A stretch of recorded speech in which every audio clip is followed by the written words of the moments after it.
dapat ituloy-tuloy na 'to, i-marathon na 'to. Kasi yung nakita nating tulakan sa pagitan nila ng grupo nila Senator Robin Padilla, shoutout sa'yo, SRP, ang galing mo husay mo. Saka yung pagsisinungaling ni John B. Trimulyan na palabas lang daw siya at hindi siya nakipagtulakan. Pangitain yun na posible na pagka nagkaroon uli ng panibagong pagdinig ang Blue Ribbon Committee sa ilalim ng Cayetano and Marcoleta leadership, baka hindi napapayag si John Vic na ganun. Baka magdala na ng kanyang batalyon si John Vic para tuluyan ang hindi makapasok yung mga senador at saka yung mga resource person na malaking bagay sa pagsiwalat ng katotohanan. This is what makes me mad. Anong role mo dyan, John Vic? Yes. Bakit yung independence ng ng Senado as an institution, nabahiran ng mga kung sino-sinong mga external forces sa paksyon naman na nagmula sa liderato ni Soto? Bakit nakatuon lang talaga ang palasyo doon kung paano pasulsulan yung mga senador, yung mga kongresista para lamang matiin yung mga kumakalaban sa kanya. Huwag nating kalimutan ang naratibo ng admin na to na si Marcos Jr. daw ang nag-umpisa para labanan to korupsyon na to at mabunyag tong korupsyon na to. Pero may nakita ba tayong aksyon niya? May nakita ba tayong interest niya para mapakinggan kung ano man yung sinasabi ng 18 sundalo? Kasi kung talagang seryoso at kung talagang sincere ang Bongbong Marcos na labanan ang graft and corruption sa kanyang administrasyon, at kung talagang pwede naman niya itanggi na hindi siya tumanggap ng maleta pero dapat magkaroon siya ng interest. Dapat ma-curious siya. Sino ba yan? Bakit ba nasabi yan? Wala naman ako pinag-utos sa ganyan. Ang problema, wala tayong naririnig at wala tayong nakikitang aksyon, solidong aksyon at sinserong aksyon mula kay Bongbong Marcos kasi alam niya sa sarili niya na guilty siya. At yung hindi pa lang muna natin sasabihin, yung dalawang pinangangambahan natin, Kuyang Ibi, posible na... Mas dalawa na ngayon. Hindi, nung una, dalawa. Yung isa si Cheese. Lumipat na yung isa. Lumipat na yung isa. Na posible, yung isa malapit-lapit na rin sa katotohanan. Bibigay na. At mukha. Bibigay na. Mukha. Nag-announce na tayo na yung pamilya sinecure na sa abroad pero mukhang bibigay, yun ang malungkot. At ang malungkot pa, merong dalawa pa. Kasi may nakabimbing kaso. Kasi alam nila na hindi talaga sila sisinuhin ng gobyernong ito. Alam nila na pagka hindi sila sumunod sa kapritsyo ng mag-asawa sa Malacanang, may paglalagyan sila.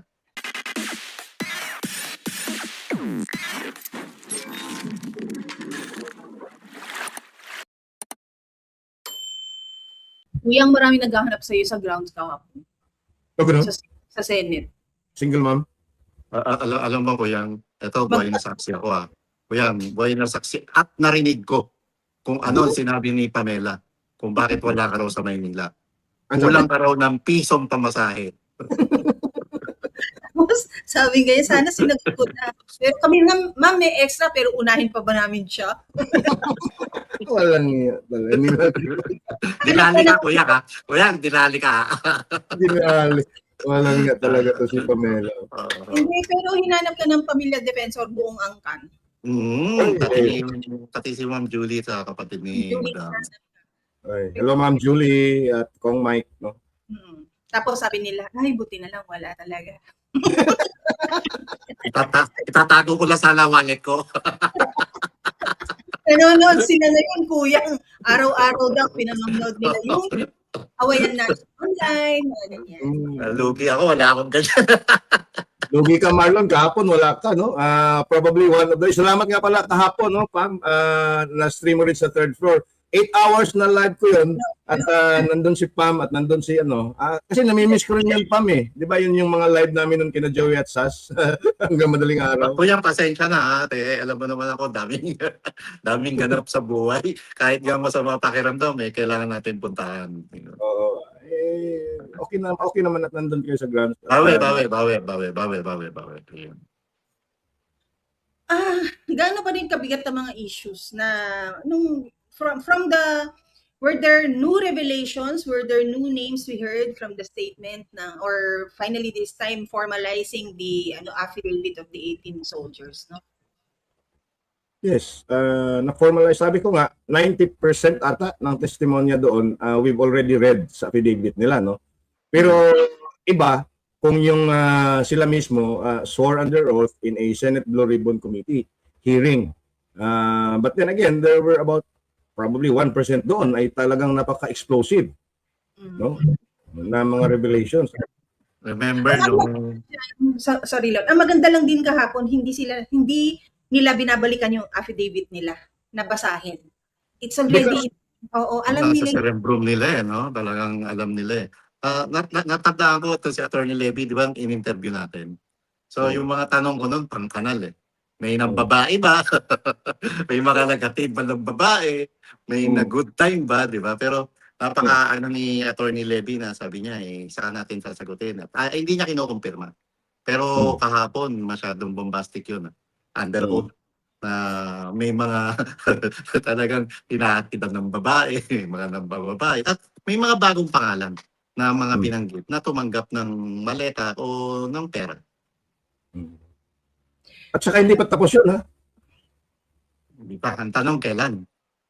Tanong kailan? Kasi ako nag-aalala ako kahapon. Dapat, although subconsciously, sabi ko, dapat ituloy-tuloy na to, i-marathon na to. Kasi yung nakita nating tulakan sa pagitan nila, ng grupo nila, Senator Robin Padilla, shoutout sa'yo, SRP, galing mo, husay mo. Saka yung pagsisinungaling ni John B. Trimulya na palabas lang daw siya at hindi siya nakipagtulakan. Pangitain yun na posible na pagka nagkaroon uli ng panibagong pagdinig ang Blue Ribbon Committee sa ilalim ng Cayetano and Marcoleta chair leadership, baka hindi napapayag si John Vic na ganun. Baka magdala na ng kanyang batalyon si John Vic para tuluyan ang hindi makapasok yung mga senador at saka yung mga resource person na malaking bagay sa pagsiwalat ng katotohanan. This is what makes me mad. Anong role mo dyan, John Vic? Yes. Bakit yung independence ng ng Senado as an institution nabahiran ng mga kung sino-sinong mga external forces sa paksyon naman na nagmula sa liderato ni Soto? Di ba? Tapos nandiyan pinapasok ang NBI, nagwelding o barena ang tawag doon sa premise. Tapos nagkaputukan dahil sa gulo na pinayagan ni Soto. And now, since Soto has not vacated yet the office of the Senate President, 'di ba? Hindi pa niya iiwan. Hindi pa. It is very telling na figurehead lang itong si Win Gatchalian at kung sino pa mga uma-acting dyan at nagkiklaim na sila yung rightful and constitutional na mga dapat umupo dyan. So, ibig sabihin, Soto, kung naniniwala ka na paksyon mo nang nakaupo, konting delikadesa naman, iwan mo yung kwartong yan. Diba? Yun kasi, yung pag-alis mo sa kwartong yun, senyales na may pagpapakumbaba ka. Kaya lang parang sobrang kapit mo naman dyan. Yung mga pakiwari ninyong sila ang kapit ko, hindi ikaw, kayo. Being the most senior senator, no? The most senior and the most ang pinakamatanda, dapat siya pa yung nagpapakita ng ehemplo sa mga kasamahan niyang mas bata sa kanya. Dapat pagka ganito, parliamentary rules tayo, pagka nanalo na naigang mayorya, lagi naman dapat magbigay yung grupo ng mga natalo sa anumang eleksyon o yung nasa hanay ng minority bloc. At dapat, ganyan, tama nga, sa kwarto, dapat automatic yan tine-turn over.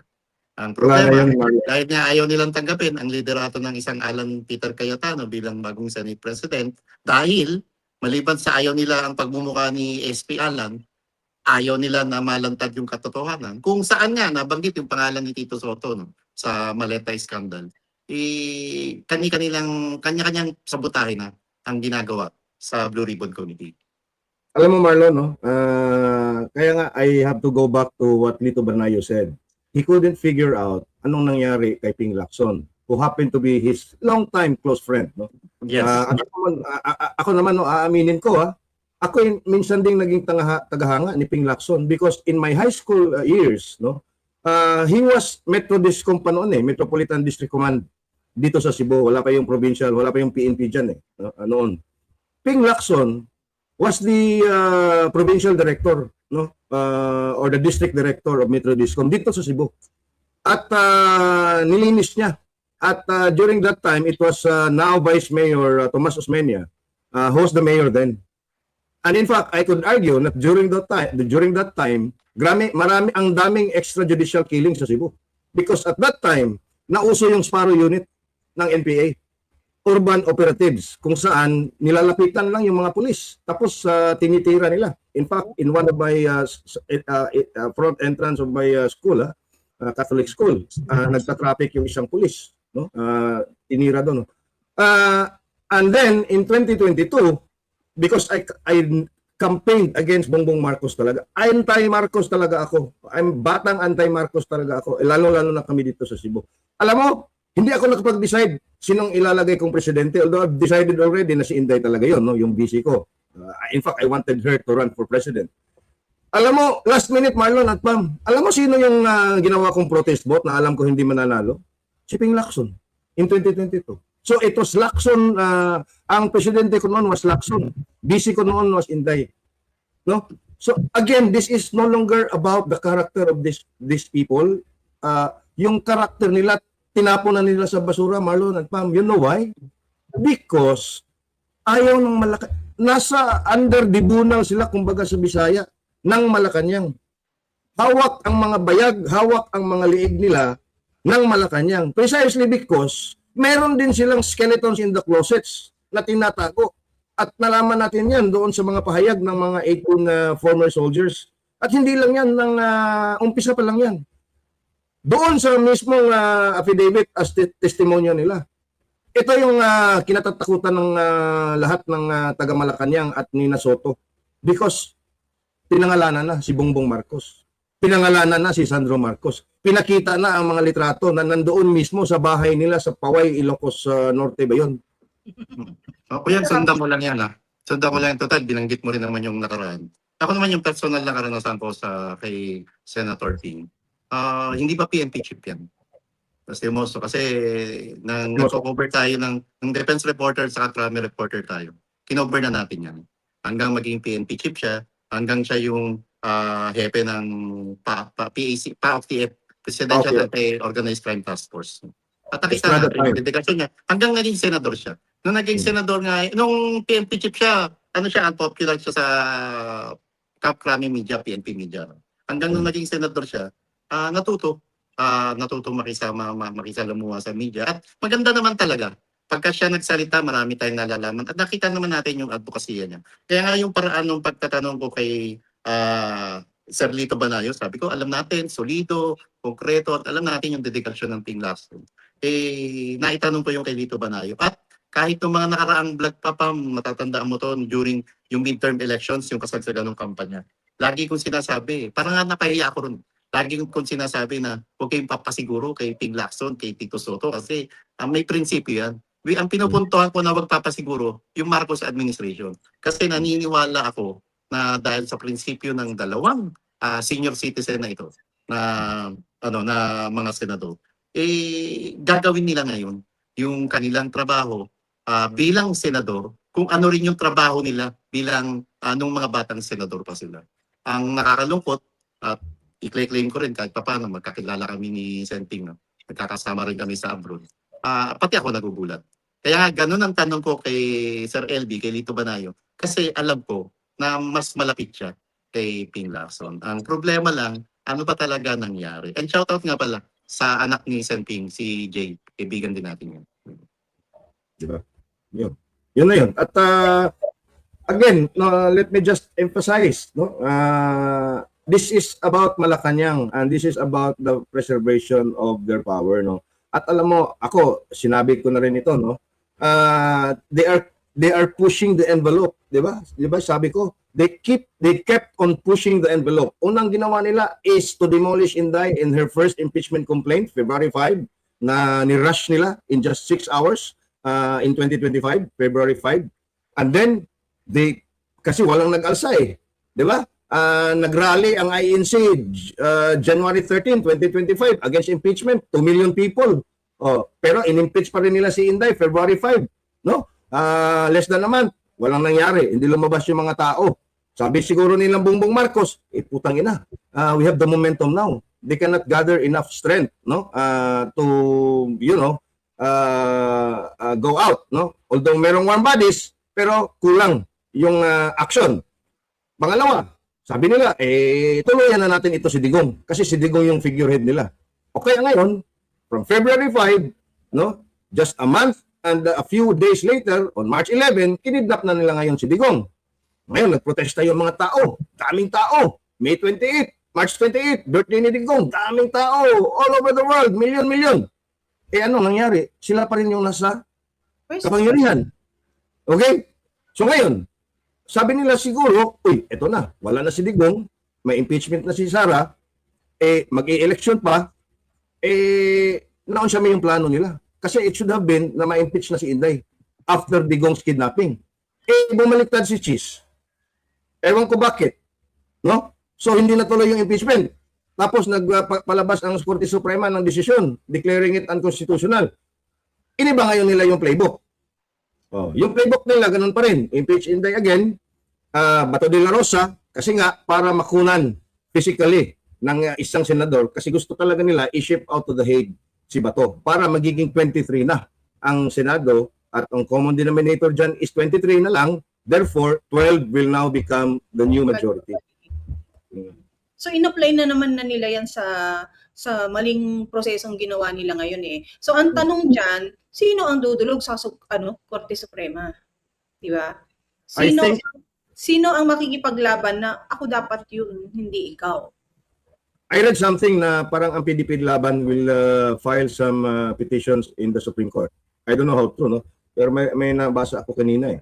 And some public interest lawyers as well. Dapat talaga merong magsampa ng petition sa Supreme Court para magkaroon ng kaliwanagan yan. Kasi isipin mo, sino ngayon ang papaniwalaan? Paano pagka ultimo yung tanggapan ni Vice President Sara Duterte ay malito? Sino ba talaga? Pwede bang hindi ko muna puntahan yan? Kasi hindi ko alam sinong papaniwalaan ko na trial judge. At dahil doon sa gulo na to, malaking implikasyon nito hindi lang sa atin dito sa Pilipinas, kundi pinapanood tayo sa international community. May kagabi lang bago ako natulog, may kaibigan akong tumawag. Sabi niya, kuya, may investor nga sana ako, ganito, ganyan. Bigla raw umatras dahil sa nangyaring gulo recently. So, ang point ko, yung implication nito, hindi lang politika yun. Kundi aspetong ekonomiya, apektado na tayo. At ang catch, anong ginagawa ng palasyo? Bakit nakatuon lang talaga ang palasyo doon kung paano pasulsulan yung mga senador, yung mga kongresista, para lamang madiin yung mga kumakalaban sa kanya. Huwag natin kalimutan ang naratibo ng admin na to na si Marcos Jr. daw ang nag-umpisa para labanan to korupsyon na to at mabunyag tong korupsyon na to. Pero may nakita ba tayong aksyon niya? May nakita ba tayong interest niya para mapakinggan kung ano man yung sinasabi ng 18 sundalo? Kasi kung talagang seryoso at kung talagang sincere ang Bongbong Marcos na labanan ang graft and corruption sa kanyang administrasyon, at kung talagang pwede naman niya itanggi na hindi siya tumanggap ng maleta pero dapat magkaroon siya ng interest. Dapat ma-curious siya. Sino ba yan? Bakit ba nasabi yan? Wala naman ako pinag-utos sa ganyan. Ang problema, wala tayong naririnig at wala tayong nakikitang action, solidong action at sinserong action mula kay Bongbong Marcos kasi alam niya sa sarili niya na guilty siya. At ang pinaka-move niya, sirain, suportahan yung pagsabotahe sa Blue Ribbon Committee at wasakin ang kredibilidad ng 18 sundalo at yung mga cabinet officials niya na sinasabing sangkot din sa flood control scandal ay wala tayong nakikita para i-reprimand niya. Pagalitan o siya mismo ang gumawa na aksyon para personal na sampahan sila ng kaso at ipakulong. Drug test nga ayaw i-address eh. Maleta pa kaya? Pero Pam, sorry Marlon, balikan ko lang yung sinabi ni Marlon, no? Na-mention ko ang kawawa dito, yung unang-una, yung Senate rank and file employees. Nakita natin yan sa ginanap na hearing kahapon. Kung saan divided yung Senate staff. Sino ba yung susundin nila? Yung order ni Senate President Alan Peter Cayetano o yung kautusan ng isang nagpapanggap na Senate President na si Win Gatchalian? And we all saw it. And when you say we all saw it, the staffs and employees followed the order of Win Gatchalian. Kasi yung broom wala doon eh. Yung secretariat sana ng Blue Ribbon Committee, ang tawag dyan is broom, di ba? Blue Ribbon Office Management ata yung M eh. Tapos double O, no? wala doon. Kaya nga sila, ang mga staff na nila yung nag-place on record. Ha? Sila. Yeah, sila, no? But they And will even also... Senate website, hindi pinalabas kahapon. Yeah, hindi pinalabas, no? And there were some na anong tawag dito, na doon kay Alan, no? Especially sa OSAA. At sa Office of the Senate Sergeant at Arms, no? Saludo din kami sa inyo dahil sila yung nag-arrange, no, na para makapasok nga itong Brave 18 at si Attorney Baligod. Dito natin yung makikita na iipit talaga ang mga rank and file employees dito. And then, ang sinabi nga ni Alan Peter Capon, he understands perfectly well because kababago lang niya naging Senate President at naging senador. At most of the staff daw doon sa Senado appointed or utang nila yung kanilang employment, no, doon sa mga long-standing senators and former Senate presidents. Halimbawa, si Drilon, nagpapasok sa kanila, si Tito Soto, who is in his 5th term as a senator, and even Coco Pimentel. Just that yung tatlong Senate president lang, ilang taon yan, Marlon? That's more than almost 50 years yan combined. Diba? So, ang dami talaga nilang napasok dyan. So, I'm pretty sure na pero ito, nakakaano, Marlon, ha? I was just sent a video of an interview by, na in-interview si Erwin Tulfo at meron daw silang sisibakin because of what happened dahil pinapasok yung mga Brave 18. Alam mo yun? Sisibakin daw nila. Heads will roll daw. Sabi ni Erwin, you want to listen? Teka lang. Ma'am, you want me to play it? Go ahead lang, go ahead. Marami pong gagawin tomorrow or on Monday ang acting Senate President will have to investigate sino yung mga tumulong para magkaroon ng hearing, yung mga marami pong katamaan heads will definitely roll, lalo na sa USAA. Ang nakakahiya, yung secretary pa ng DILG na hindi naman security ng Senado, siya pa yung pumipigil. Nasaan yung usaan namin? Nasaan yung security? Mukhang magaling lang po yung usaan namin sa baril-barilan. Senator, bakit hindi ba nangangahulugan yun na yung mga usaan ng Senate ay hindi kinikilala yung block ninyo as the new leadership? Kundi yung Cayetano kasi napayagan itong pagdinigan, ano ba yun? Parang ganun hunting. Kaya gusto po ni acting SP kay Gatchalian. Gatchalian, na bukas po imbestigahan niya may Bukas, mapatawag. bukas daw. Which is today. Well, may take there. Allow me please. May take there. Si Erwin, parang hindi ka naman nanggaling dyan sa sibakan para hindi mo isipin na may mga tao kang nawalan. And now, you want heads to roll, include your head. Either yung bottom heads yan or yung top head na meron ka na na nakikita ng tao, o kung yung balls mo yan na hinahatiran ng babae, include your head. Di ba? It's as simple as that. But look at the way Erwin Tulfo is behaving now. Yan ba ang gusto nyo? Yan ba ang sinasabi nating presidentiable? Yan ba ang nakikita nyong tao sa 2028? Ha? Yan ba ang gusto mo, Erwin? Nasaan yung pagiging makatao mo, Erwin? Nasaan yung pagiging makapinoy mo na tagapagtanggol ka ng mahihirap, Erwin? Ang hirap-hirap na kino-call out ka. Sa totoo lang, dahil ang dami mong trolls. Wala nga comment section. Ako po yan. Heads will roll. So may mga masisibak. Go ahead.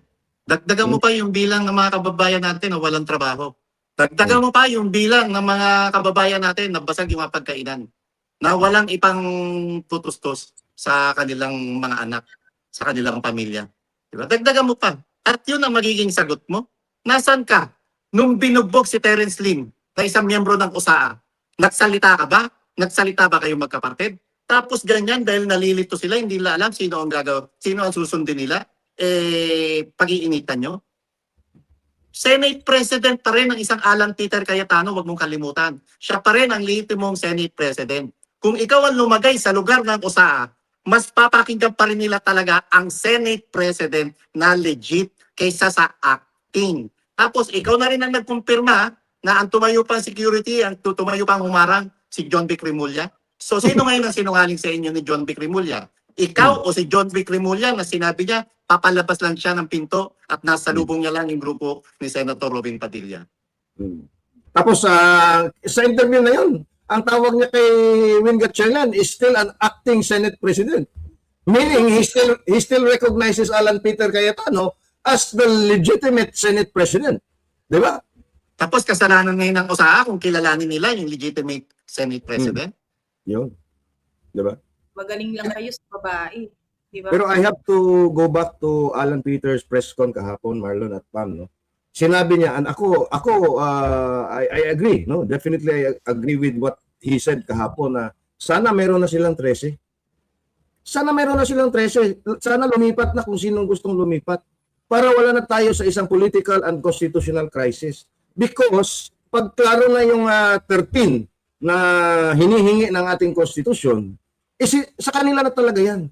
And the opposition now or the minority now in the Senate can engage in filibustering and in constructive academic debate in the Senate floor. Okay ako dyan eh. Wala akong problema dyan. Show him the 13. Show him the 13 para ang mga tao dyan sa Senado, ang mga tao dito sa labas ay klaro na kung sino ba talaga ang liderato dyan sa Senado. Ay hindi nila ma-produce eh. Di ba? Okay, Kuya. Yeah. Ako, naniniwala ako na posible yan. Posible na sa mga oras na to, may numero na sila. Mm. At yung, hindi pa lang muna natin sasabihin, yung dalawang pinangangambahan natin, Kuya Ibi, posible na... Mas dalawa na ngayon. Hindi, nung una, dalawa. Yung isa si Cheese. Lumipat na yung isa. Lumipat na yung isa. Na posible, yung isa, malapit-lapit na rin sa katotohanan. Bibigay na. Mukha. Bibigay na. Mukha. Diba? Kasi may Nag-announce pa tayo na yung pamilya, sinecure na sa abroad, pero mukhang bibigay, yun ang malungkot. At ang malungkot pa, merong dalawa pa. Kasi may nakabimbing kaso. Kasi alam nila na hindi talaga sila sisinuhin ng gobyernong ito. Alam nila na pagka hindi sila sumunod sa kapritsyo ng mag-asawa sa Malacanang, may paglalagyan sila. Tapos, mangyayari ito sa pamamagitan ng special session. Yes, no. Pero going back to what you were saying, Pam, no, I was also given some information na kasama daw yung tatay niya, pumunta doon sa Malacanang. Politiko din yung tatay niya, no. At doon na parang umiiyak ulit. Ganon.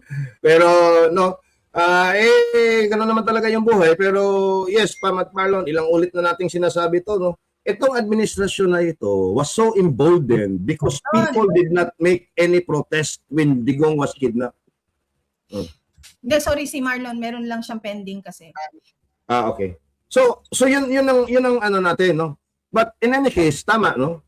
Yung special session has a very strict requirement, no. And in fact, Ping Lacson already said it, no. And even Win Gatchalian, no. I think confirmed, no. And even the palace, no, Claire Castro, no, also confirmed na titingnan nila because what will happen for a special session, dapat yung it's either a joint resolution from the lower house and the Senate asking the president to call for a special session kasi ang presidente lang yung may kapangyarihan na magtawag ng special session, but it should be the whole Congress, no. At dapat naka-outline yan, very specific according to the Constitution, yung requirement para magtawag ng session, no. Because only then can they adopt, no, the 13th, no, natatawid sa kanila because they cannot do it now kasi adjourned yung CNDA, yung Kongreso, yung dalawang kapulungan. So they have to call for a special session to legitimize the majority. Yeah. So they will not do it nang wala silang number. Yes. O kasi otherwise sayang ang effort, sayang ang time na ginugol nyo dyan. So definitely, I think they already have the numbers, di ba? If they call on, actually, when Bongbong Marcos, no, issues an order to call for a special session, yun na yung sinyalis that they have the numbers. Yes, oo. Because prior dyan, nagsalita naman na si Ping na we will ask for a special session because I think they know already na na-secure na nila yung isang kulang sa kanila. Baka nga hindi lang isa yung sa hindi lang isa yung lumipat. Malamang. Pareho tayo ng... Sinasabi natin yan, meron pang mga karagdagang isa o dalawang senador. Baka nga may maikagulat pa tayo na hindi natin inaasahan na siya pala yung lilipat, pero lilipat. Alam mo, kahapon, nung sa isang meeting na pinuntahan ko, alam mo, sino nakita ko sa kabilang table o sa kabilang restaurant? Senador. Tapos, hindi ito yung pumunta sa Malacanang na sinasabi, kasama yung tatay. Alam mo, sino pausap nung senador? Tatay nila, tatay niya. So, ano kaya pinag-uusapan? Hindi kaya So yung pag-usap. bago umiyak, ito ba yung mag-amang umiyak sa Malacanang? Hindi, iba to. Iba to. So, Bisaya. kaya pinangangambahan, na posibleng madagdagan na naman ang bilang. Yung nadagit o nabingwit ng administrasyon. Bilyonaryo ba yan? Siyempre, meron bang na Babae. sana mali tayo. Babae yung kausap niyang anak? Lalaki? Generic. Ito naman, babae, lalaki lang. Higil mo. Alam mo, ano, Babae, lalaki. ito ang kinababahala ko, Pam Marlon. This is actually my, kasi ako, di ba matagal ko nang sinasabi, it's next to impossible to convict VP Sara in an impeachment trial. Dahil nga, you need 16 votes. Not just 16 abstention, but 16 explicit yes votes to convict. You have to be present. Or pag ni-revise yung rules nila, pwede online voting. No? Pero tingnan nyo ang sinabi ni Attorney Jimmy Bondoc, 7 daw sa mga senador in their camp of Alan Peter Cayetano ay may nakaambang kaso. So halimbawa pag 7 na yan, isa na lang ang kulang, magiging 8 na yan pag lumipat yung isa. So it's already what? 24 minus 8. 24 minus 6 is just 18. 18, no? 18. Sa 18 na yan, pagka in-apply nila yung Abilino versus Cuenco Doctrine, kung saan pag wala dyan at hindi nakakulong, yung denominator ay magiging yung physical numbers lang, physical presence lang, magiging 18 na lang yung denominator dyan sa Senado. Alam mo yung 18, ang 18, Marlon, Pam, 2/3 vote to convict an impeachable officer or an impeached officer it's only 12. Yeah. Kaya nga. And we now have 12. Soon to be 13. So dapat talaga, there should be Filipinos concerned, lawyers for that matter, to go to the Supreme Court and resolve the impasse on the question of quorum. Kuyang, you mentioned the lawyers, sabi nga sa comment kanina, how true though, I don't know, no? That even the IBP already released a statement that they recognize Sherwin Gatchalian's faction. According to them, but they are not the court. Well, ito yung mga tanong na yung korte, nandyan naman kayo, pagkalaki-laki ng inyong building dyan, bakit hindi kayo mahanap kaagad-agad pa kapag kailangan? Hindi ba kayo apektado? Hindi ba kayo parte ng gobyerno para hindi kayo maapektuhan? Para hindi kayo marindi sa kaguluhan? How many idle times do you need ba to concentrate on interpreting the law? Gano'n? Diba? To the point nga yung oral GAA, diba? Yung oral args, na yung mismong Amici Curie ang nagsasabing, desisyonan nyo na to. Bilisan na ninyo yung pagdidesisyon ninyo. Alam na ninyo sa puso ninyo, alam na ninyo sa base sa binabasa ninyo na unconstitutional yung mga nakaraang budget. Bakit wala pa kayong ginagawa? Why take time? Di ba? Justice delayed, justice denied. Lagi tayong nananawagan dito yung sense of urgency, no, ng mga kagalang-galang ng maestrado. Yung sense of responsibility nila. At saka yung sense of nationalism. Ang dami na magkakagulo na at huwag nyo nang antayin na magkasakitan pa o may magbuwis ang buhay dito. O magkaroon ng dahilan ang palasyo ng Malacanang para magdeklara ng martial law dahil sa kaguluhan ito. Na dapat naman maayos at mapipigilan kung magsasalita at magtatrabaho lamang agad-agad yung mga inuulit natin, mga kagalang-galang at kapita-pitagang maestrado ng Supreme Court. Tama. No? At kasi yung special session should be called, I think, no, it will be called on immediately yan before the Senate impeachment trial proper, which is scheduled on July 6. No? Kasi if you remember, hindi lang sila nag-power grab on June 3. Ni-revise din nila yung rules on the impeachment proceedings. Ano ba yung pinasok nila doon? Pinasok nila doon na pwedeng pumili ang Senado ng presiding officer in the impeachment trial of the Vice President. Okay? When in fact, klaro yung ating Constitution na ang presidente lang ang pag na-impeach or may impeachment trial ang presidente, presiding officer yung Chief Justice. By all means, ang sinabi dyan is Senate President ang presiding officer pag below the President. Ngayon, iniba nila rin yung rules. Pwede na raw silang pumili ng hindi Senate President. Meaning to say, they still recognize Alan Peter Cayetano as the Senate President. Kasi ayaw nila si Alan ang mag-preside doon sa impeachment trial. So they have to do it before the trial starts para ma-install talaga nila as a legitimate, quote-unquote, Senate President si Win Gatchalian, and then yung rules nila will stay in place because I think ang gusto nilang presiding officer, the only lawyer sa kanilang grupo, well, nandan si Cheese ngayon baka si Kiko Pangilinan or probably Cheese Escudero. How funny it would sound and look kung si Kiko, di ba? Yung ang tawang-tawa na tayo kay Tito. O sige, bigyan mo ng lawyer na Kiko. Anong resulta niyan? Di ba? Anong magiging resulta niyan? Ang nagiging problema kasi dito, no? Gusto man natin na sumangguni ang Alan Cayetano sa Korte Suprema. Kaya lang, ang sabi nga nila, whoever goes to the Supreme Court first for the Senate leadership is deemed the loser. Dehado. Siya yung dehado O kasi Kasi- nag-call a friend ka na Di ba? Yes, no, nagpaano ka na meaning you are the agreed party now. Correct. Meaning the one who has asserting power now in a Is the political other arrangement, no, the one who exerts power has the political power. True. And historically, the Supreme Court, even Abilino versus Cuenco, did not decide in the first instance because it's a political question that can only be resolved among the senators themselves because of the doctrine of separation of powers and co-equal branches of government. So, iyon ang problema. Can you imagine pag si Kiko Pangilinan ang Senate President at siya yung tatay yung presiding judge? Hindi mauulit na naman yung Mr. Noted niya. Yeah.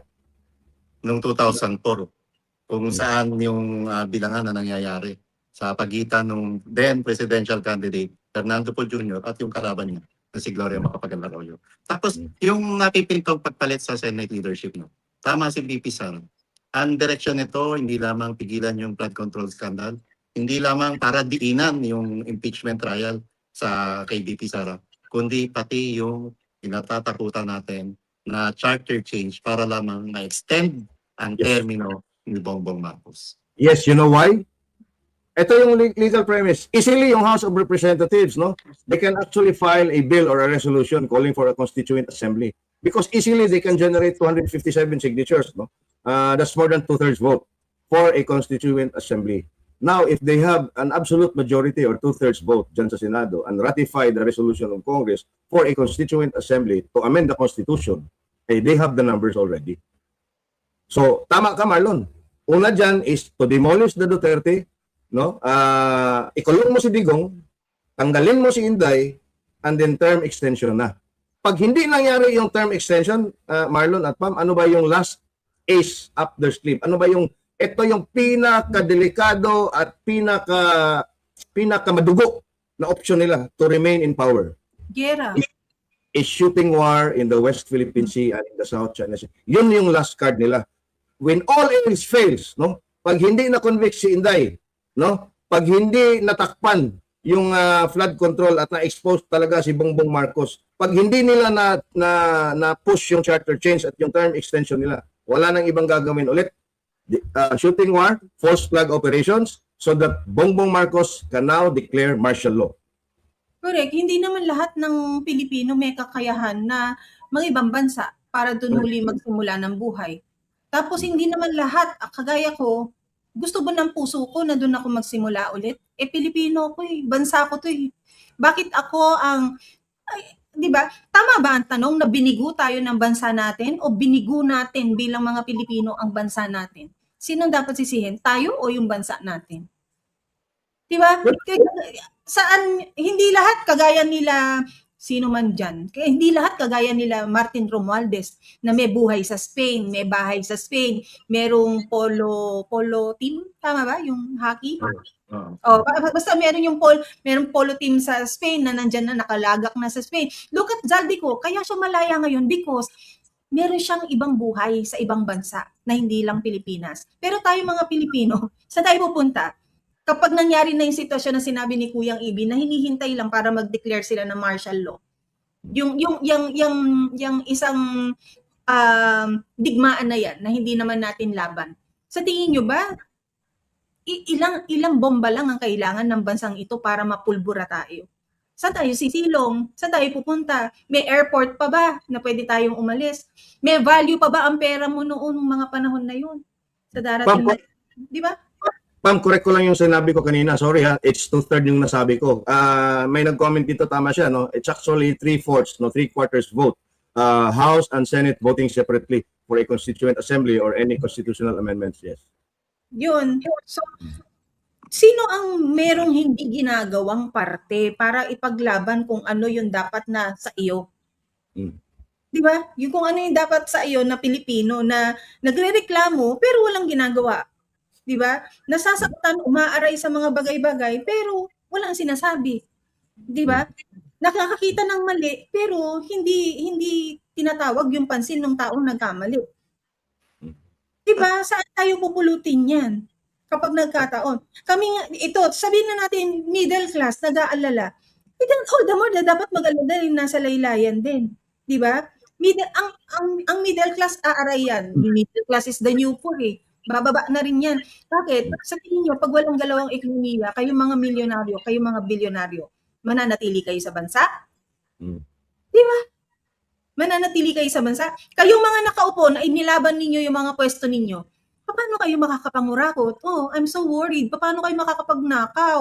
Kung walang galawang ekonomiya, paano na ang mga babae na gusto ninyong hinahatid sa inyong mga kwarto? Di ba? Paano na ang mga maleta na gusto ninyong isinasakay sa chopper ninyo? Kapon laki ng istorya, di ba? Blue Ribbon Committee hearing, skandal. Alam mo, ibang kababayan natin, sana nakatutok. Hindi sa hearing. NBA Finals. Tapos magre-reklamo sa gobyerno, mahal ng bili. But I don't think so, Marlon. Siguro a portion of the crowd. Yeah, ilan naman. Totoo naman. Ilan lang. Pero, wait, sorry ha. Pero marami ang nakatutok sa kaganapan kahapon na nangangarap na may magiging resulta. Pero walang partisipasyon, walang effort, walang nanood lang, nag-keyboard warrior lang, nag-ad hominem lang kung kanino. Yun yung sinasabi ko. Yun din yung sinasabi natin, Marlon, sa sasakyan kahapon. Lord, nakakapagod na. Pero hindi naman, kagaya din naman na sinabi ni Ibi, hindi ikaw, Lord, ang gagalaw ng baso. Diba? Nakaka-frustrate. Because, for instance, no, I'm sorry for the religious people here, no. Kahit magluluhod ka pa from the entrance to the altar of whatever church you are in, no, nothing will happen if you will not do anything. If you will not do something. I'm not saying you go out, no, and do some violent things, no. What I'm trying to say is, if we only pin our hopes on hopes and our prayers, wala tayong patutunguhan. It should be the Filipino people now who should decide kung saan tayo pupunta as a country and as a nation, as a people. Tayo na eh. Pero ang problema kasi, Pam at Marlon, naging manhid na rin tayo. Okay. Merong EDSA 1 in 86. Pero anong nangyari? Ganun pa rin. Ako, I was a liberal in my ideologies, no? Dito, ipinanganak sa Cebu. And I was a very young boy then. In grade school, nakikinig sa mga AM radio ng mga political oppositions, ng mga komentarista sa radyo dito. And in fact, doon ako namulat sa federalismo. Now, anong nangyari? We were disillusioned when Cory took over and the liberals took over. It's just one oligarch to another oligarch. It's just one family to another family. Okay? And then EDSA 2 happened. Again, ERAP. Ganon din. And then Gloria Macapagal Arroyo. And then ganon din. Ang mga tao ngayon na naka-experience noong 1986, no? Mangilan-ngilan na lang tayo, mangilan-ngilan na lang kami, lalo na yung talagang, because in 86 I was only 16. Ay lalo na yung mga 20-something noon. They're now in their mid or late 60s or early 70s or mid 70s. Meaning to say, ang majority ng mga Pilipino ngayon never experienced EDSA 1. Never experienced the struggle, no, that each Filipino like me were doing. No, I'm not saying na political activist ako noon, although you can say that, no. But I was never part of any group. We were doing our own anti-Marcos protest in our own little ways. Dito sa aming mga barangay, sa aming mga, you know what I'm saying? Kaya medyo manhid na yung mga tao. Pangalawa, yung naka-experience ng yung EDSA na yan, siguro pagod na rin, matatanda na rin. So, biglang, I'm not saying na hindi mangyayari yan. Because history tends to repeat itself. Pero yung threshold, kung kailan yun gagawin ng Filipino people, no, medyo mataas na. Kasi medyo manhid na rin tayo. You look at the history. Putang ina. Dalawa, EDSA 2, 3 na yan eh. Look at what's happening right now. It's still the same. We're still behind by 30 years against Malaysia, 40 years against Singapore. Now we are being left behind by Vietnam, soon to be left behind by Cambodia. But the economy is growing and the rich are growing richer, while the Filipino poor are growing poorer, and millions of Filipinos are out there on the other side of the world earning money because they cannot earn the same amount here in the country. At nananatiling mayaman ang mayayaman, mahirap ang mahihirap. Tama. Ang irony rito, EDSA 1, yung mainstream media, pinipigilan na magsalita ng katotohanan. Ngayon, ang mainstream media, hindi sila pinipigilan na magsalita ng katotohanan. Pero sila mismo, pinipili lamang nila yung i-report nila sa publiko. Mm-mm. Twisting the fact and twisting the narrative. And selecting the story they want to publish to report. Yung mas nangingibabaw yung dislike nila sa mga Duterte kaysa yung dapat na yung para sila sa bansa. I would not even call it dislike, Marlon, mga kababayan. It's not even I dislike. just read something. It's an absolute hate. True. It's an absolute hate. Because remember, during the first Marcos years, the strongest voice of opposition was the Roman Catholic Church in the person of Jaime Cardinal Sin.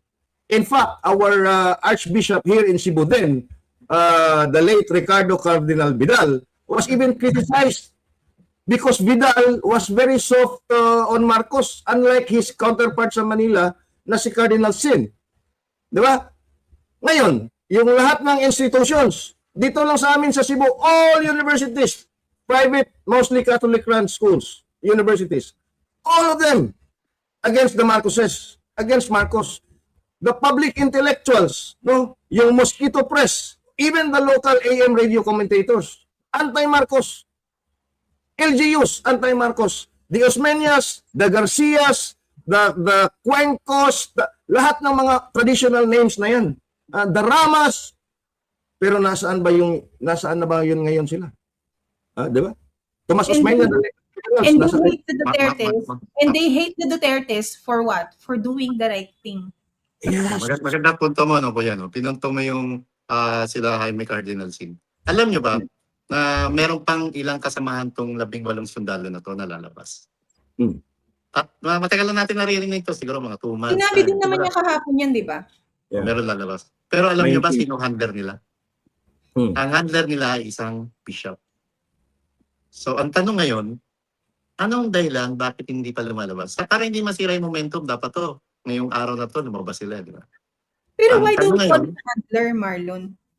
Okay, sino tumutulong sa kanila? Correct. Sorry sa Kasi term. if we call it to handler, di ba?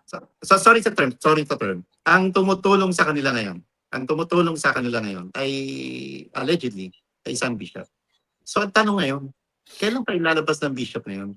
Hindi kaya ang nagagamit itong mga lalabas na sundalo pa nung may hawak sa kanilang bishop? Kasi baka Bishop? mamaya na ilako na sila at wag naman sana mali ako. Na baka mamaya itong si bishop tumanggap na rin ng maleta. Sana mali ako. Ako Sana po yung let me, ano lang din, sorry ha. Kasi kahapon, naririnig natin yung mga yung mga sundalo na yun na nagsasalita. One can talk about the total debt we have as a country, 18 trillion. And it bothers him, naiiwanan niya yung apo niya na may ganitong utang ang bansa. One talks about his pain for na he lost a sibling. Everyone talks about dignity na wala kaming 5 million mula kay Mike Defensor. 'Di ba? Namatay pa yung kapatid. Namatay pa yung kapatid, di ba? Meron namatay pa. I said that a while ago, no? Tapos, merong ka-level nila ng mga sundalo din na makukulang ng isang bishop. Ay, hindi ko matanggap yon na mapapapit kayo ng isang bishop na sinasabi nating tumutulong sa kanila. Ganon kahina kayong mga sundalo na nakipaglaban sa bansang to para maipapit kayo ng isang bishop. Sorry, pero Ano ba tong question? Ano ba tong bishop na to? Bishop of the Roman Catholic Church or evangelicals or ano ba? Kasi maraming Christian denominations. pero regardless, kuya, kung ikaw ay sinasabi nating sumasamba sa Diyos at meron kang naka-uniformeng umaakit ka sa may altar para mangaral sa tao na salita ng Diyos. Tapos, tutulong ka sabihin na natin ilan ba yung nasabi nila? May 19 pa na sundalo. 19. Yung may 19 pa na sundalo. Tapos kayong mga sundalo na hindi kayo tanga para makita nyo, dinodog show na lang ako ng bishop na to. Pinapagod. In fact, Melvin Matibag posted a video nakuha daw ng kanilang surveillance na hinala daw nila, yun yung additional pa na mga ex-soldiers, no, na lalabas. Nag-preempt na si Matibag, no? Isa na naman to sa kanyang mga stunts, ma'am. Grabe talaga to si Matibag, siya na yung bagong stuntman diyan at siya yung katuwang ni John Vic Remulla diyan, no, sa mga black propaganda na yan at mga kaso-kaso. So I will not be surprised na merong i-preempt nila para hindi lalabas yung 19. At kung ako naman, ang sasabihin ko sa 19, isagad nyo na, itodo nyo na. Kaya sabi ko, sana mali tayo ng hinala na. Sana ilabas na to. Tapos, yung napipintong palitan sa Senate leadership, no? Tanggap na rin naman ni Senator Alan. At sinabi niya na kung meron talagang numero, talagang bababa siya sa pwesto. Una, magiging Blue Ribbon Committee Chair ang isang Erwin Tulfo. We'll see, tingnan natin. Ipapatawag daw ni Erwin Tulfo yung 18 sundalo. So pag hindi mo nagustuhan ang mga testimonya ng mga yan, ipapakontempt mo lahat sila. We'll see, yan ang abangan natin. Tapos kung sakali man magkaroon ng pagpapalitan, magtagumpay. Dahil talaga naman kabi-kabilang pressure ang ginagawa ng Malacanang at hindi talaga mananaig yung gusto at yung tama talaga na sinasabi ni SPV Alan Peter Cayetano na dapat independent Senate, no? Dapat gawing minority leader si Senator Dante Marcoleta. Kasi pagka minority leader ka, automatic ex officio ka sa lahat ng committee ng Senado. At kung minority leader siya, alam ko yung galing, husay, tapang at sipa daw, walang kapaguran yung ginawa ng mama. Despite sa edad ni Sen Dante, magagawa niya pa rin yung talagang gusto niya na mabunyag yung katotohanan sa flood control scandal. Tapos tayo, sambayan ng Pilipino, dapat magkaroon na tayo ng tinatawag nating People's Court patungkol doon sa flood control scandal. Kuya, sorry, balikan ko lang yung mga sundalo Doon sa mga sundalong sabihin na natin, wala naman tayong validation dyan na sabihin na natin bishop ang kumukup sa inyo. Lumayo kayo dyan. Bakit lumayo pa kayo sa faction ni Mike Defensor? Pumunta kayo kay Mike Defensor. Tingin mo ba to si Mike nadidiktahan yung mga yan? Mas malalaki sa kanya yung mamang yan? Mike, alam ko cute yung height mo, no? Mas matangkad ka naman sa akin. Pero ang akin, 'di ba? Yung pari, yung bishop na kumukup o tumutulong diyan sa mga natitirang soldier, huwag ka makialam. Diyan ka sa mga parokyano mo, manawagan ka naman ng magdasal, lumuhod at manalangin. Ganun na lang ang role mo. Huwag kang humawak ng anything of politics. Ihiwalay mo yan. Ineko tuloy ako ng multo sa bahay ko, di ba? Bells mo. Si Jesus Christ yan. Nasa likod. Pero uli, linawin natin. Sana mali tayo. Sabi ni Jesus Christ, it's your turn to take the cross. Hindi, sa akin, ba't hindi kayo, humiwalay pa kayo sa grupo ninyo, diyan pa kayo nagpakasakop kay kay Tingnan mo lang natin, no? Alam mo, mga Marines yan, no? They know what they're doing. I have to give them, number one, the benefit of the doubt. Number two, I have to give them credit. Because, why? Because kung bumaliktad pa yan, noon pa yan bumaliktad. And why is Matibag now releasing this video of surveillance footages of allegedly, ito yung mga karagdagan na nagmi-meeting sa isang restaurant, no? So, let's just put it at that, no? Huwag na natin munang bigyan, no, ng kahulugan yung mga ganyan. Because I'm very, very interested sa hearing on June 8 sa I Blue just Ribbon. want to make it clear na yung rant ko isn't about those soldiers na lalabas pa ulit. It's about that figure na claiming that he is taking care of this men or supporting this men, and then later on gagamitin mo lang ipanglalako mo na hawak ko sila ganyan, gusto ko ng maleta. Hindi. I'm all for the truth na ilalabas ninyo kung alam talaga ninyo, dahil yung 18 na meron ngayong kasalukuyan na yan, kulang na kulang yan. Remember, ang sabi ni Zaldico 90, or sabi ni Gutesa halos 90 sila na nakatoka sa security ni Zaldico. Di ba? Hindi sa inyo ang pagpula, hindi sa inyo ang rant. That's based on the presumption na yun ang gagawin ng bishop. What if it's the other way around? At talagang ang bishop na yan ay tinutulungan yung the rest na lalabas pa, and they are just planning it and then securing the families and whatever. No, because 19 soldiers are not only 19 soldiers. You're talking about a wife, probably a few kids, mga an extended family. So hindi rin natin masisisi kung bakit hindi nyo rin kasi masisi na nasira ang imahe ng taong simbahan ng isang Flavi. Of course. Oh, hindi sa tingin mo kayong mga nasa magmimisa sa linggo. Sa tingin niyo anong tingin sa inyo ng taong nagsisimba sa inyo? 'Di ba? Well, hindi lang simbahan pa ang nasira ni lahat ng mga anti-Marcos noon, actually ang nasira ngayon dahil nakipag-iyutan na sila kay Marcos na kanilang sworn enemy. Yung mga Pinklawan at mga Dilawan, no? Yung kanilang survival, no? Depended on a Marcos presidency or a Marcos politician. Pag walang Marcos, wala na yung liberal eh. Wala na yung pinaglalaban. Ang pinaglalaban at kinakapitan lang nila ay yung pagiging anti-Marcos nila. We saw that in 2022. Pero sinong unang bumaligtad? Di ba sila? Yung simbahan. Yung simbahan. No? Sino yung unang bumaligtad? Di ba? Minsan nga, may nakita tayong nagdala ng briefcase doon pa mismo sa altar. Si Martin Romualdez at si Jude Asidre. At ang sabi nga, ang denial nila, hindi naman yung pera. Chalice yun. Di ba? Kahit chalice yun, bakit ka pupunta doon sa altar? Putang ina ka. Politiko ka. Tapos as if you're God. And alam mo mensahe kung ano ang luggage, di ba? Right. Yun ang gagamitin mo, no? Di putang ina kang pare ka, obispo kang putang ina ka, pinaakyat mo sa altar, gago.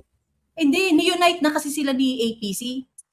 Tama si APC, I salute APC kapon, ha? The APC now is now carrying on the legacy of Digong and Sara Duterte and the Dutertes, because they all managed with just almost doing nothing. They managed to unify the entire anti-Marcos front, even the communists and the Makabayan bloc, just because of their absolute hatred of the Duterte legacy and the Duterte. They want to erase the Duterte name in our history. Sabi ni Ate Hides Mix Vlog, yung homily ngayon, politics na. Marlon, nakaka-attend ka ng mga ganyang misa, di ba? Politics na Generic yung lagi silang generic, and hindi nila tinutumbok yung mastermind. Mga dati pa, ganito na. Ang naratibo nila, gina-justify pa nila ngayon yung corruption kasi yung previous administration may ganun na rin daw. Ito, ang sabi ni shared account, mispa may mga pari naman na para sa katotohanan, kaya wag mag-generalize. Well, labas ang mga paring yan. Labas mo and make your voices loud. And tapos loud. Pangalanan nila sa kanilang mga homily. Sino ba yung sa tingin nila may kasalanan? Kasi sasabihin mo, all motherhood statements, no? Magrarally ka nga dyan, di mo mapangalanan sino yung tinutukoy mo, anti-corruption ka lang. Sino yung corrupt na tinutukoy mo? Di pangalanan ninyo. Diba? So, dito, alam mo, maraming bumalik kahapon sa comments, Kuyang, no? Yung kay APC and Marlon. yung parang people realize now, bakit si APC ang kinuhang VP ni PRD? Mm. Kasi kaano niya, no? May humor na kagaya ng kanya, may laman ang utak, no? Sabihin na natin hindi siya perpekto, pero 'di ba? Nakikita natin ngayon how he works under pressure, 'di ba? Nakikita And, natin. and then the consistency, Marlon at Pam, no? Ipasok ko lang to, no? The consistency. Alam mo, when he was a young congressman din, di ba? He was also a prime mover doon sa impeachment ni Erap Estrada. Ganon din siya kay Gloria Macapagal-Arroyo. GMA. Yun nga sabihin ko, kuya. Ganon din siya sa panahon ni Pinoy. At during Duterte's time, hindi nga sila magka-agree minsan sa mga pulisya when he was the FA Secretary. In fact, sabi nga niya, he admitted it na hindi sila close ni VP Sara between Alan. And I remember, Marlon at Pam, doon sa budget hearing, you remember this? I remember this vividly.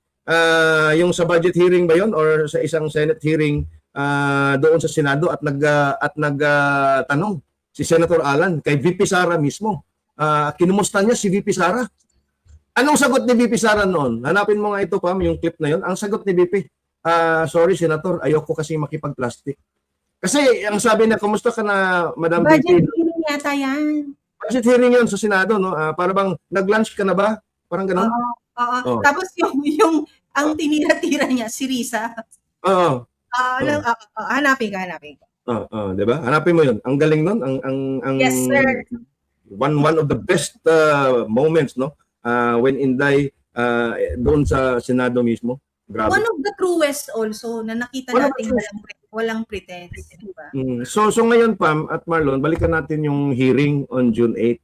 Ako, hindi naman tayo abogado, pero sa nakikita lang natin, no, I think it should be best na hindi sila pumunta doon sa hearing sa Blue Ribbon kasi they have already recognized, no, the Alan Peter Cayetano faction as the legitimate faction and the Blue Ribbon Committee as the legitimate Blue Ribbon Committee headed by Pia Cayetano, the subcommittee headed by Sandante Marco.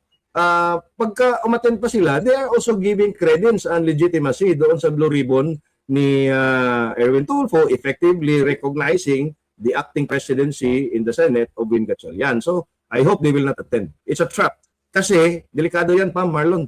Yung sinabi mo, delikado yan. Pag tawagin ang mga kongresista na pinangalanan doon sa testimonya nila, ipapatawag yan at i-cross-examine ang mga Marines na yan at hindi bibigyan puwang para mag-explain, andon delikadong ipapakontempt sila.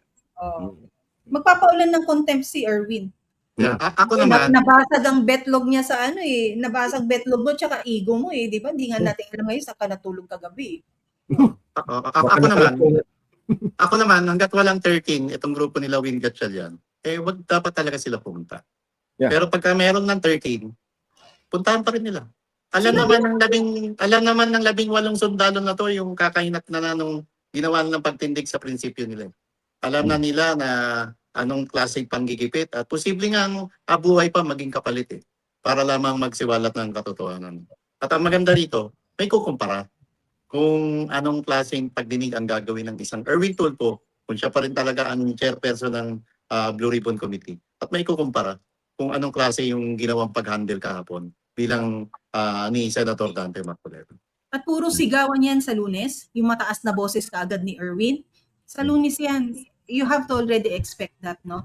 But we have to thank also the senators present yesterday, Senator Loren Legarda, of course, Senator Peter Cayetano, Senator Pia, Senator Amy there present, Senator Marcoleta, Senator Robin Padilla. The rest we're looking for the other people not present, pero hanapin pa ba natin sila? Salamat na lang sa mga umattend. And of course, Senator Robin Padilla na, di ba? The muscle. Mas Wala mataba pala yung naman pagiging po. di ba? Matikas ng isang John Vic Rimulya Ano? Hindi umubra sa kay SRP, kay Senator Robin Padilla. Lodi, galing. Di ba? Lodi, Si John Vic kulang na lang mag-about face tapos yung nag-stamp na gano'n, no? Na parang, talo ko. Yung kasi nangalingan niya, no? Yung kasi papalabas daw siya. Pero kitang-kita sa picture, saka sa video, yung puwersa niya. Ginagamit. Kung papalabas ka, alam mo naman yun ng taga doon, may-ari ng bahay, o sila yung nakatira sa Senado, tumapi ka muna, hindi ka naman taga-Senado, hindi ka senador. Maano ba magbigay daan ka, di ba? Marlon, nakakita ka ba ng puwersa dun sa ginawa niya? Pero pa makikita mo Parang yun. alam niya eh. Pero it's a kasi, joke. I know. Ang point ko kasi, di ba? Yung paa mo, di ba? Naka-defense position. Kita Tapos ko, Marlon, magsisinungaling ka na, ano? Kuya, Marlon, nakita ko nakaganyan pero nakataas yung isa eh. Ha? Taas yung pinky. Hindi, sabi daw ni John Vic, no, according to Attorney Edward Chico, no, in fairness daw, mabango si Robin, sabi ni John Vic. Sinabi ni John Vic. Seryoso Hindi. ba? Akala ko sinabi niya. Ang bango ni Robin. Pero saludo ako, Sen Robin, no? Powerful talaga yung porn touch mo. Porn Saka si touch. Sen Robin talaga hindi nang iiwan sa ere, no? In good times, bad times, nandun ang Senator Robin. Hindi mo lang siya makikita pagka good times. At aware si Sen Robin na kailangan niyang protektahan yung babaeng senator na kapwa niya, si Pia. And makikita niyo rin, Kuyang, yung Marines, protektado si Pia. Yung hindi na yung sila eh. Yung kahit siguro hindi sila makapasok, pero itong babaeng to makapasok ng hindi nasisiko, nasasalag, di ba? And there was also one Sanay mag-security ng VIP. Yun ang trabaho nila. Ayun. there was also one lady reporter, I don't know anong media outfit siya, nakasakasama ni Robin at nag-video selfie habang nagla-live siya. 'Di ba? Yung may tulak ka na humihingal na siya, ganyan-ganyan. And Robin was at her side. And si Robin, makikita mo talaga na talagang kalmado, talagang yung babae natataranta na. Senator Robin, what's happening? What's going on? Anong sabi ni Robin? News lang 5 na. daw. Taga News 5. News 5 yun. Sabi ni... Mayan Los Baños. si Mianos Baños yun. Ay, Mayan. Hindi ko kilala si Mayan. Pero ay, Mayan. Pero sabi ni Robin, very comforting voice, very composed, kahit na mabilis na yung lakaran nila, bumababa sa stairs ba yun? Or kumbaga sa ano yun na nakikita natin, ang talagang napaka-kalmado, napaka-assuring, yung parang big brother mo talaga, no? Halimbawa, yung si Mayan, na nakadikit kay Sen Robin. So, makikita mo talaga ang kumpiyansa at paniniwala at yung pagiging kalmado nga ng isang Robin Padilla. So, sir, hindi ka lang pogi. Saludo ako sa iyong bigote. Yun talaga ang power, yung bigote mo, sir.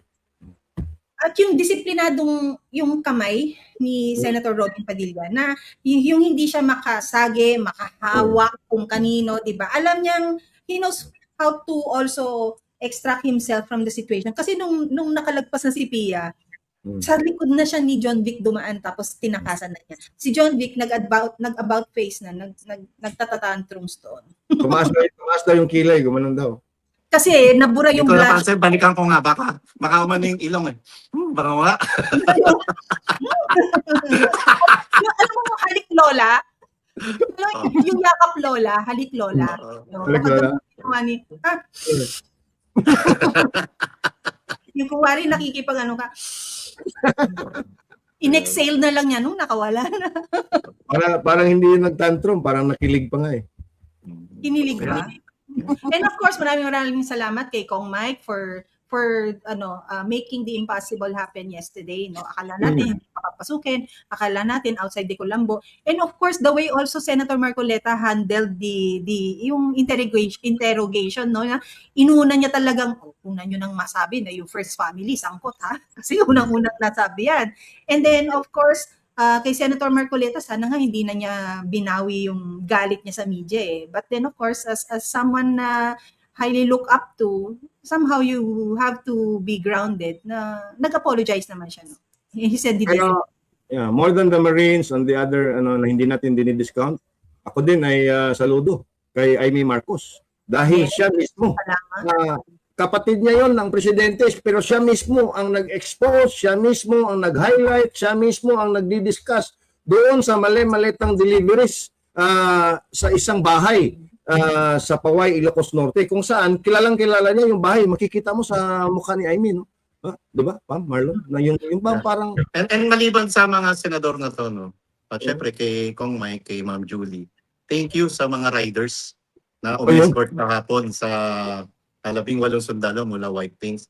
And maraming salamat din po sa mga kababayan natin na dumagsa at patuloy na dadagsa pa sa Senado para magpakita ng suporta na kinakailangan marinig at mapalaliman pa yung investigasyon hinggil sa flood control scandal. Sana hindi tayo mapagod, nakakapagod, pero sana dumami pa tayo. Sana marami pa tayong mga kababayan na hindi na lamang makontento maging keyboard warriors, kundi personal warm body at makikita, makakasalumuha natin sila sa mga pagtitipong ganon para higit nating mapalakas ang ating pwersa sa pagsigaw ng katotohanan, sa pagsigaw ng ating laban kontra korupsyon sa ilalim ng Marcos administration. Kuyang, basa. Amoy baby daw si Robin. Okay. Also, on a serious note, no, maraming gustong magpahatid ng tulong doon kay Sir Soldier, I forgot his name, no, na namatayan. Kuyang, any update dito? Yes, no, may nakita ako na nag-post, no, na isang ano din natin na taga Bohol at nag-reply si Attorney Levy, no, nag-post siya. I will be sending a message to them kasi kakausapin pa daw ni Attorney Levy yung mga 18 Marines, no, paano nila gagawin yung parang general account ba or isang account ba o kung ano. So hopefully I'll try to message him and Mamalo today and then send you an update para parating na rin natin yung tuloy, especially yung namatayan lang muna kung pwede. Totoo. Attorney Levy, thank you pati sa wife niya si Ma'am Malu. Thank you. Para hindi na rin napagbibintangan si Kong Mike na meron siyang tigpa 5 million each sa mga taong tumutulong dito sa bansa. Mike, 5 manok pala yan. Uy, kayo talaga. Pero kuyang, naka-flash ba yung ano mo ngayon? Baka gusto mo dyan tumanggap. No. Hindi ko na inaano yung GCash ko at it should be ang advice ko, it should be Attorney Levy's account na mag-post din, no? or one general account, no? And additional accounts kasi halimbawa, pag GCash yan madali lang yung limit diyan pag hindi yan commercial at merchant account, 500k lang wala na yan So, let's just wait and see ano yung nag-post si Attorney Levy nga, no? Sinagot niya, nabasa ko nga rin. Yeah, di ba Nabasa ko sinagot nga niya? rin. And mag-ingat to tayo, maging mapagmatyago rin tayo at maging bantayan natin. Kasi alam ko, merong mga ilan na naman individual na gagamitin yung sitwasyon na yan para pagkakitaan itong 18 sundalo na to. At kapag katingin natin alanganin o may makita tayo nagpo-post ng kanilang GCash para di umano sa 18 sundalo, i-report po natin forward kay Attorney David Baligot para ma-counter-check po kung legit o hindi yung GCash number nila. Sa ngayon, dapat whatever it is that you want to extend, no, help, doon na lang muna kayo kay Attorney Levy Baligod, no, Levito Baligod na Facebook page. Doon siya. But in a few days, no, hopefully within the day, makakuha kami ng reply and then we can also flash it in our respective FB walls, no. Kaya lang hindi verified yung account ni Attorney Levy, baka kung sino-sinong Levy ang maano nila. So far po nasa 189k followers po yung account ni Attorney Levy. I will also suggest to Mama Lu na kasi madali lang naman yan ipa-verify Ipa-verify mo. Ipa-blue check mark na. Baka delikado na rin at ma-take down yan, no? Halimbawa, yung kay Senator Rodante Marcoleta kahapon na Facebook Live, biglang nahack rock concert na yung humalili doon. Pero na-recover, di ba? I think so, yeah. Na-recover, Buti nga kung rock concert kung binaboy yung mga pages ninyo, di ba? Yun yung problema So, yun, aabangan natin ang Lunes. Ang pagdating ng Lunes, titignan natin kung ano naman ang version ng truth ng BRC na gagawin sa pamumuno ni Senator Erwin Tulfo, sino-sino ang mga a-attend na resource persons na nasa paksyon niya, di ba? At of course, will he have the full support of the Secretariat and the employees of the Senate? Obviously, no, kasi hindi sila dumating kahapon for APC. Tingnan natin kung masasatisfy ba tayo sa truth na ipapakita nila and how now they will react to the affidavit of the 18 soldiers yesterday. Okay. Ayun. Yun, maraming salamat po sa inyo. It's Friday, no? Happy weekend everyone. Maulan, mahirap magpatuyo ng damit, pero ito ay kahit paano kaalwanan sa alinsangan na meron tayo sa mga nagdaang linggo. It's Kapag official. nagkakasakit, ingatan nun natin yung ating kalusugan. Yeah, because it's already official kahapon. Pag-asa declared the start of the rainy season. Oh, okay. Okay. Maraming salamat po sa inyo. Happy weekend. At sa pakikisama sa amin ngayong umagang to, maraming salamat. Ako po si Pam at si Inday Sara, ang aking presidente. Ako naman si Marlon at si Inday Sara Duterte, pa rin ang aking presidente. Ako si Ibi Hugalbot, gikan sa Subo. Si Sara Duterte, ang presidente ko, now na.